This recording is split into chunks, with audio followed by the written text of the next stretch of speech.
يا من له صدري وكل شكايتي وبقربه كم تنجلي أشجاري. الحمد لله رب العالمين والصلاة والسلام على أشرف المرسلين سيدنا محمد وعلى آله وصحبه أجمعين وعلى من اهتدى بهديه وسار في طريقه إحسان إلى يوم الدين. Chers frères, chères sœurs, salam alaikum wa rahmatullah. Aujourd'hui, nous allons parler, Inch'Allah Ta'ala, dans notre Jumu'ah, d'un sujet hautement important qui nous concerne au plus haut degré. C'est la gestion du temps, c'est la question du temps, l'importance du temps dans la vie du musulman. Vous savez, Allah subhanahu wa ta'ala a juré par le temps. Dans Surat Al-Asr, Dieu dit, par le temps, l'homme est en perdition, sauf ceux qui portent une foi, qui font œuvre bonne et qui se recommandent mutuellement la vérité et la patience.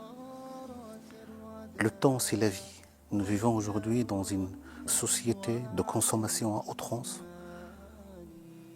qui court derrière le matérialisme illusoire et dévastateur, et que notre temps nous est en quelque sorte subtilisé sans qu'on se rende compte. Alors que pour le fidèle, chaque instant qui passe le rapproche davantage dans son rendez-vous inéluctable avec Allah subhanahu wa ta'ala. Donc s'interroger sur son temps, c'est s'interroger sur sa foi. S'interroger sur son temps, c'est s'interroger sur sa relation avec Allah azza wa jal.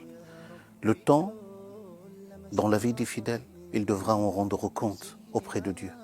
D'ailleurs, le messager sallallahu alayhi wa sallam dit dans le hadith authentique chez le Bukhari et Muslim que l'individu ne passera pas sirat jusqu'à ce qu'il réponde à 4 questions, parmi lesquelles sur sa vie. Comment il a vécu cette vie, comment il a investi sa vie, comment il a exploité les instants ou les moments de sa vie en vue d'un meilleur être moral et spirituel, pour aspirer à l'accomplissement spirituel et à la complétude morale. C'est pour cela que l'un de nos prédécesseurs disait « وَالْوَقْتُ أَنْفَسُ مَا عُنِيتَ بِحِفْظِهِ » Et le temps est la valeur la plus importante que tu es censé préserver, que tu es responsable de sauvegarder, de mieux gérer. وَأَرَاهُ أَسْهَلَ مَا عَلَيْكَ يَضِيعُ Et je vois que c'est la chose la plus facile que tu négliges.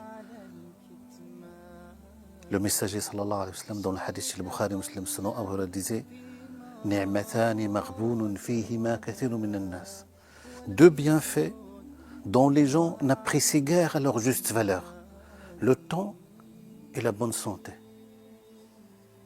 Vous savez, mes chers frères et sœurs, tant qu'il y a que nous avons le temps, tant que nous sommes en vie, nous avons l'occasion d'aspirer à un meilleur être moral et spirituel. Tant qu'il y a de la vie, il y a de l'espoir pour changer, pour se réconcilier avec Allah, pour faire le bien autour de nous, pour se faire du bien. Malheureusement, négliger son temps, mal gérer son temps, ça peut être néfaste pour notre cheminement, pour notre relation avec Allah, pour notre vie. Et c'est pour cela que le messager sallallahu alayhi wa sallam, dans plusieurs de ses conseils, nous disait de hâtez-vous. Faites vite avant qu'il soit trop tard. La vie est courte et on s'achemine inexorablement vers Dieu et qu'on va à sa rencontre pour sûr. Chaque instant qui passe, nous devons l'exploiter. Nous devons faire le bien. Nous devons le remplir de bonté et de miséricorde avant qu'il soit trop tard. Pour finir, mes chers frères et sœurs, sur cette question du temps, il faut savoir en tirer profit. Comment en tirer profit? C'est d'abord prendre conscience de l'importance du temps. Prendre conscience afin que notre temps ne soit pas, gaspillé inutilement. Deuxième chose, le temps que j'ai, je dois essayer de m'engager, d'agir, mais d'agir consciencieusement. Vous imaginez, dans le hadith chez Muslim, selon Sufyan ibn Abdillah, ce compagnon interrogea le messager sallallahu alayhi wa sallam en disant au messager, dis-moi en islam un seul conseil qui m'épargne d'interroger d'autres que toi. Un seul conseil suffisant pour ne pas demander encore à d'autres personnes. Et le messager lui dit, dis, je crois en Dieu et agis avec conscience. Vous imaginez ce conseil des messagers sallallahu alayhi wa sallam, ce conseil qui résume l'essentiel. L'essentiel, c'est que croire en Dieu, c'est prendre conscience qu'on s'achemine vers Dieu, qu'on appartient à Dieu, qu'on va à sa rencontre pour sûr.